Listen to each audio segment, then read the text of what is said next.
Hello, it's Glenn with the Ultimate Freedom. Just finishing up 2 weeks of work. Tore those stairs apart and rebuilt them. Built them properly, 7 inches per rise. Painted it, did a lot of work. 2 weeks worth of carpentry work here at Alabama Fish and Pond. And now we're gonna take a break, let my knees, my back, my shoulder, blah, blah, blah, heal. And we're going to go to the Gulf of America for the first time. We're going to go to Birmingham. We're going to look at the botanical gardens. The art museum is supposed to be really good in Birmingham. And then we're going to go down to the Gulf Coast, Gulf of America for the first time. Let's get packed up and get rolling. This is the part of RVing that's difficult. My hair is crazy because of the wind.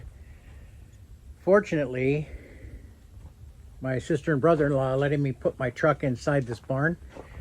We have 70-mile-an-hour winds and possible E3, E4, or even E5 tornadoes headed this way today. So we're getting everything put away as much as we can. I'm going to button up the fifth wheel completely, close the slides, and we're going to spend the night inside their house. And they've also got a storm shelter, so if we get the alert that there's a tornado, we'll be ducking inside. And I'm really hoping that when I get up in the morning after all of this, that my fifth wheel's not in Kansas. We had the first stage of this storm last night with thunder and lightning like I have never seen and heard. Lightning cracks, they had to be very close by. Very loud, pretty scary. We were in the RV last night because the winds weren't going to get bad. Today the winds are getting bad. But it's quite a ride here in the south. My wife is not a fan so far. So, getting things put away. Can't leave anything around that's loose. Got cinder blocks on top of things that might move, and doing the best we can. And that's all we can do. Try to ride out the storm, and hopefully tomorrow the good Lord will protect us, and we'll just go on our way down to the Gulf of America. So this morning, my brother-in-law filled up all of his trucks, trailers and trucks, all of them, with filled them with water to make them heavy. And there's about 26,000 pounds sitting there. So hopefully with 70-mile-an-hour winds and possibly a nadir, they won't be flipped over in the morning. So I had the idea and he agreed. I put one of his trucks full of water in front of my RV. The wind comes this direction, and it's to break the wind so I don't just get hit so broadside. We'd like to not find it on its side in the morning. So it's going to be a wild ride. The skies are looking a little crazy, but nothing like they're going to look. And so do our best and let God handle the rest. Okay, and there we have it. Slides are in. Everything's battened down. Now I've got strong arms on every corner down below on the front landing gear, and it's insanely low right now because we're on a hill. But there are strong arms in both directions there, and what they do is they lock the trailer and keep it from moving. I'll show you these. So what that does is I'm not riding on the suspension, I'm riding on those stabilizers, and they are locked in front and back and side to side motion. So if this thing tips, it's going to have to tip over that corner and not sway back and forth with the suspension. And so nothing more I can do. Hopefully the very next time in this video that you see my face, I'll say we're all good to go. Let's go see the Gulf of America. Oh yay, you like that look? That's a good look, huh? All right, so it's getting windy. It's 3:30. This will be my last pre-tornado update. You can see right there, that's my fifth wheel. We're all disconnected and dug in. We're in the house. The skies are changing. It's just now starting to rain. And they're saying that somewhere between 8 and 10 is our biggest chance of an E2, 3, or 4 tornado. And I will let you know what happens, and I'll give you a look at what the sky and everything looks at right now. So now I've turned you around. There's the barn. Over in the distance, you can see my fifth wheel. There's the largest pond at Alabama Fishing Pond.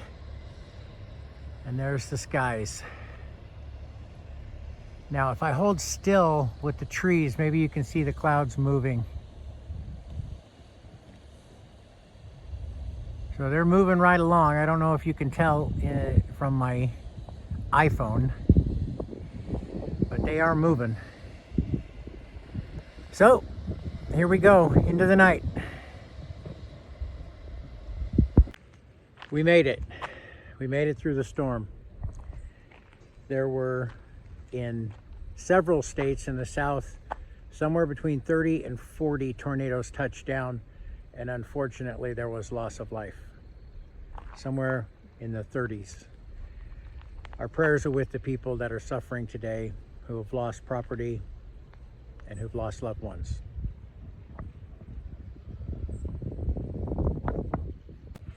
So now we're getting ready for our trip. We're gonna take a 1 week, maybe 8-9 days, something like that. We're gonna go to Birmingham, Alabama. I'm gonna take my wife to the Birmingham Botanical Gardens and the Birmingham Art Museum. And I've heard both of those are amazing. Now, before I go on any trip, I fill everything up. So I could easily go on one of these tanks for a week. I don't do that because I don't know the future. I'm filling both tanks. I empty my holding tanks. I fill my fresh tank.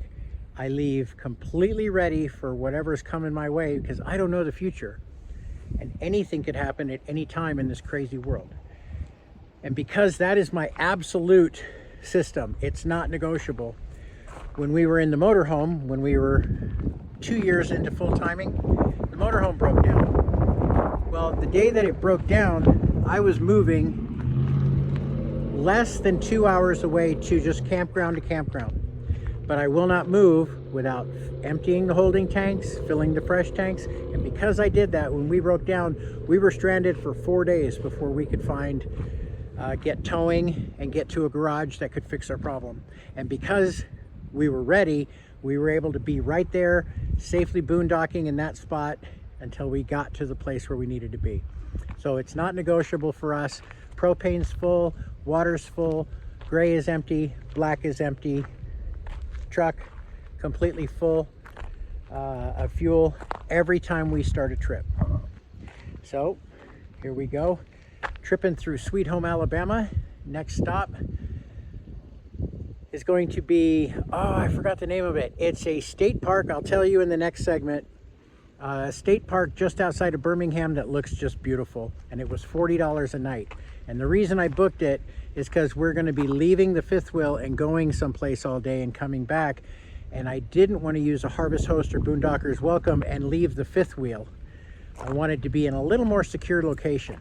I also bought a lock for the Kingpin, and I'm going to do a review on that lock just for that little bit of extra security. Basically, those kind of locks, chains on bicycles, things like that, they prevent the crime of opportunity. If the concerted thief wants to get it, he'll get it. But I'm going to make him work for it. And so we're packing up tonight.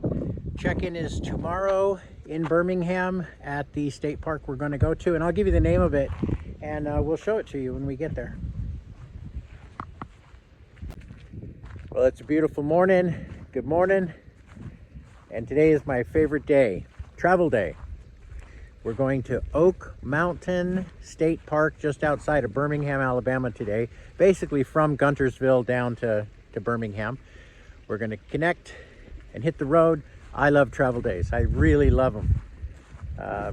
I like the destination as well, but I just love being on the road and being mobile. So we're going to leave Alabama Fishing Pond for about a week, and then I'll come back and continue working here. So let's get connected and hit the road.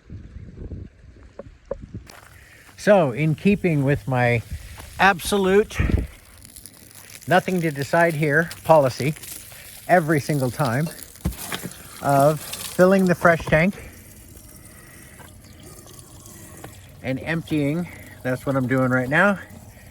So Get that bad boy full. And empty the grays, empty the black, and be on our way. Even though it's a 2-hour trip. We already talked about this. Come on. So we are simultaneously filling and emptying at this very moment. Amazing, but true. There's where the bike rides, on the back with the generator and the propane that runs the generator when I need it. And this, ladies and gentlemen, all this does, that prevents a theft of opportunity. It will not prevent a determined thief. So you still got to watch your stuff in today's world. I think we all know that by now. In the future, I'll have a review video on these lock arms. They are amazing. I've got the most stable fifth wheel on the planet when I've got all 4 corners and 8 arms locked.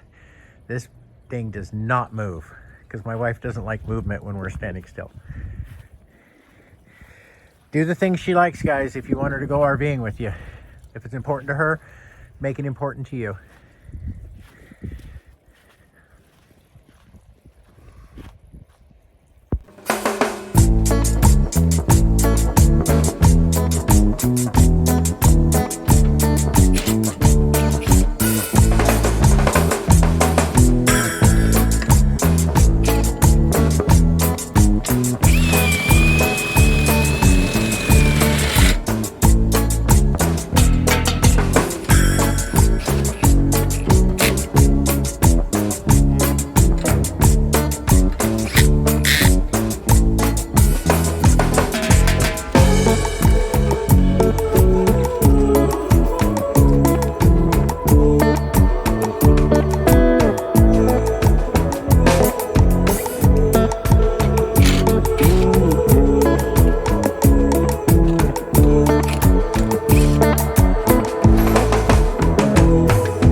All right, a little trick if you're hooking up alone.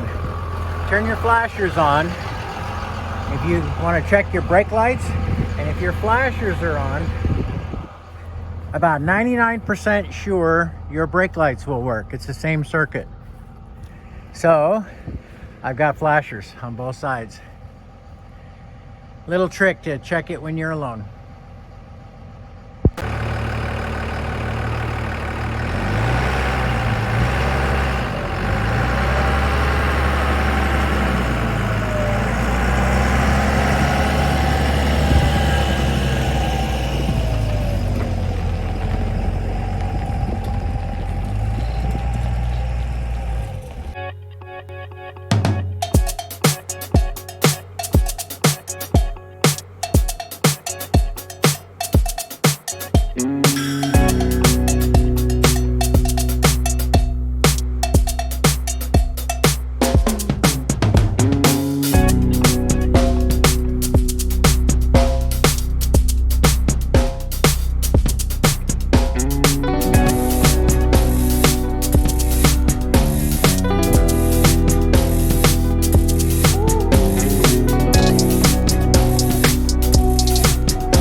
We have arrived at Oak Mountain, Alabama State Park, and it is really nice. Let me turn you around and give you a view. So it was an easy 2-hour drive. Alabama roads are great. They're really good. Louisiana, you need to step it up.